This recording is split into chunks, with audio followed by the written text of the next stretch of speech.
এইভাবে ঘুরিয়ে ঘুরিয়ে আস্তে করে করে নিন, সবথেকে সুন্দর দেখতে হয়। আমার মনে হয় এটাই করলে বেশি সুন্দর হবে। সবার পাতে যখন তুলে দেবেন তারা একদম লোভনীয়, একদম দারুণ টেস্টি বলে গ্রহণ করে নেবে। সবগুলো রেডি হয়ে গেল বন্ধুরা। এইগুলো কতগুলো করেছি ওইভাবেও করে নিয়েছি।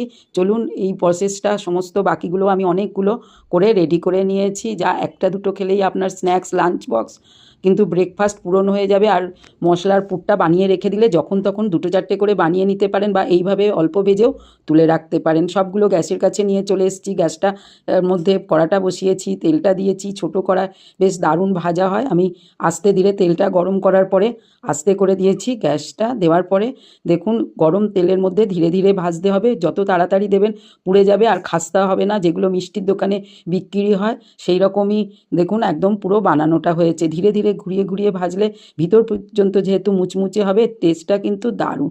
চলুন ঘুরিয়ে ঘুরিয়ে এপাশ ওপাশ করে ভাজতে দিন। একটু তো সময় দিতেই হবে, তা নাহলে খাস্তা আর কেন হবে বন্ধুরা। ধীরে ধীরে ভাজুন আর বেশ ধৈর্য ধরে কিন্তু করতে হবে। আমার ধৈর্য একটু কম বলে আমি মাঝে মাঝেই উল্টে দিচ্ছি। লাল হয়ে গেছে ক্রমে, আর একটু লাল করলে তবেই কিন্তু একদম মিষ্টির দোকানের মতো হবে। পেঁয়াজ রসুন ছাড়া করতে চাইলে ওই দুটো শুধু বাদ দিয়ে দেবেন। নিরামিষের দিনে ইভিনিং স্ন্যাক্স হিসেবে দারুণ জমে যাবে। ব্যাস রেডি, এবার তুলে নিন। বাকিগুলো আস্তে ধীরে ছেড়ে নিন। আমি আবার একটু বেশি তেল দিয়েছি, দিয়ে আমি ধীরে ধীরে আরেকটা দুটো করে বেশি করে ছেড়ে তিনটে করে যোগ করে দিয়ে একটু বেশি বেশি করে ভেজে তুলে নেব। এতে কিন্তু একটুখানি তাড়াতাড়ি হয়ে যাবে। আর নাড়িয়ে চাড়িয়ে একইভাবে সব তেলটা ঝরিয়ে তুলে নিলেই হলো। চলুন সবগুলো এক জায়গায় করেছি, এগুলো উল্টে দিচ্ছি। তাহলে বন্ধুরা কেমন হয়েছে দেখতে পাচ্ছেন।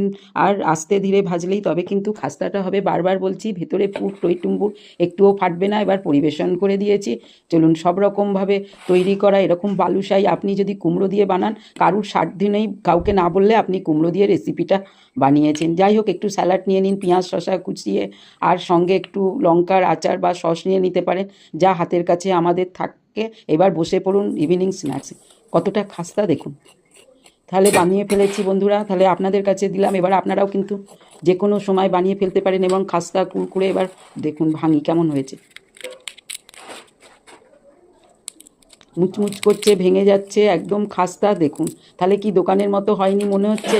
দেখুন একদম ভিতরটা কি দারুণ বন্ধুরা। গালে দিলে আপনার মনেই হবে না আপনি এটা বাড়িতে বানিয়েছেন, কিনে খাচ্ছেন না। তাহলে এরকমভাবে নতুন নতুন রেসিপি করতে আমাদের সঙ্গে থাকুন বন্ধুরা। আমার চ্যানেলটা লাইক শেয়ার সাবস্ক্রাইব করে নিই, এই অনুরোধই রইল।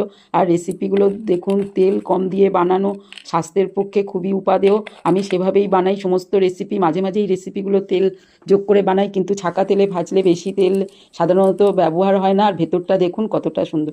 আজ আসি, বানিয়ে ফেলুন, সঙ্গে থাকুন। Bye bye.